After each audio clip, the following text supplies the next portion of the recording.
Hey guys, this is part 2 of the tutorial on how to change your spur gear in a Revo. So, as you can see, I'm outside. Air quality is really bad right now. It's like raining ash, but I mean, whatever. So, I did get the parts. So that's the rebuild kit. Make sure you get the regular one with the Rulon pads, the plastic, the black ones, not the metal heavy-duty one, because it'll wear out faster from what I've heard. And that's the part number 5352X, if you want that. And I just got a Y cable while I'm at it, because, and that's the part number, because if you run like a Spectrum or something and you just want to bind it to your radio, you kind of got to sacrifice like a little bit of stuff, like the sensors in here that like you show your engine temp and your RPM and blah blah blah, like on the Traxxas link. So, and then for that, the Traxxas receiver has actual channel mixing, so it'll run two servos off. It'll run two servos on the same channel for steering, since this is a two servo setup for steering on one on two channels on one aux, and it'll work fine. But then the Spectrum receiver has three channels, so one steering, throttle, and aux. So that's one button, and then you also have your battery. And right now that you can see, the steering is empty, and that's why. And these two leads are for steering. So you're gonna have to have a Y cable if you're gonna use an aftermarket setup. So that's why I got that. So our spur gear is off of the transmission. I'll take off air filter so it gets doesn't get in the way, and keep it somewhere where the dust doesn't hit it because this ash. So just put it in there, I guess. So once we take that, and there's the manual, but I've done this a lot before. I've worked on a lot of Revos, so I don't really need to. Pause if you want to see that. And so we have our pieces. So there's our spur gear, and you can see these just line up like that, and you just kind of press them in, and they'll fit just fine. Alright, so now that we've put the pads on, all three pads on the spur gear, we're going to bring this over, and we're going to take off our transmission like I showed you in the previous video. And it actually, the rebuild kit does come with this, the fresh disc, so we're going to just be using that. And you can see there's little notches that lines up. It's kind of hard to do on camera. There we go. And you're obviously going to have the pads facing the disc, so like that. And make sure to do it slowly, or else the pads can actually fall off and it'll just fall. There we go. And make sure all your pads are on there. 1, 2, 3. And once that's done, look at the manual, and you can see you can use washers. Take note that the spring is only for the electric ones, because they have an actual longer axle, so you can see it says electric vehicle assembly right there, and it has a spring.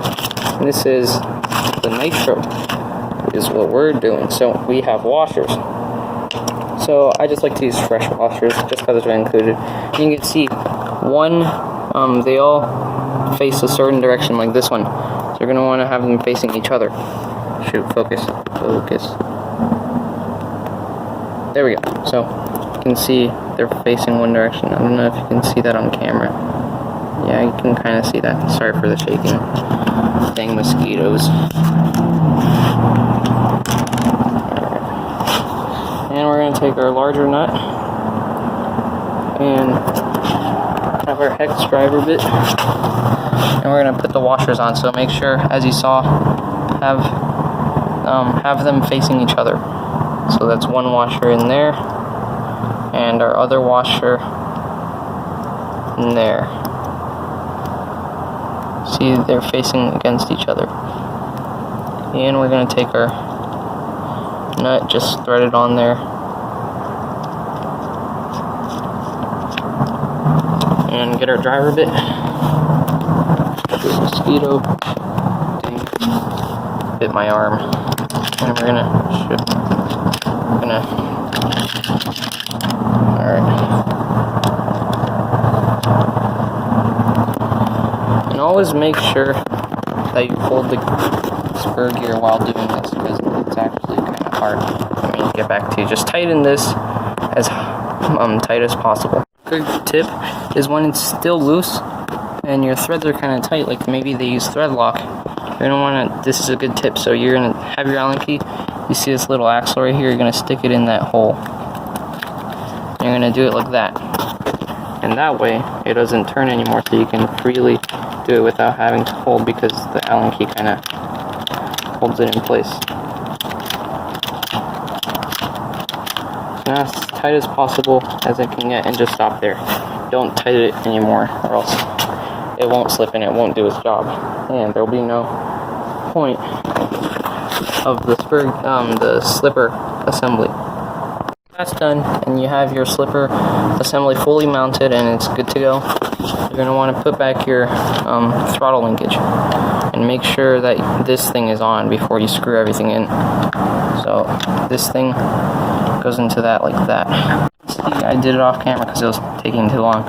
So that's how it goes on, and it just kind of pushes this. And that pushes this thing, and it opens the carburetor. That's how it works. So once that's done, you're going to want to just put it up and just kind of wiggle it in there until you feel it like rooted in there. And you're going to want to take this thing and just clip it onto your thing. Make sure your servo's centered before doing this. So, I mean, maybe, I guess, turn it on and link it to the radio system to make sure it's centered, but I don't really care. I'm just going to have that on there so I can assemble it. Once that's done, you're going to flip your vehicle over, and you're going to add your dog bones. So, the front one is a bit different than the rear one. There's actually going to be pegs that slide on, and make sure this thing, it has two flat ends, so make sure, no, parallel, so you see the hole. So you're going to want to just slide that in, just like that, and you're going to see through the hole. And for the back one, sorry, push, so that happens.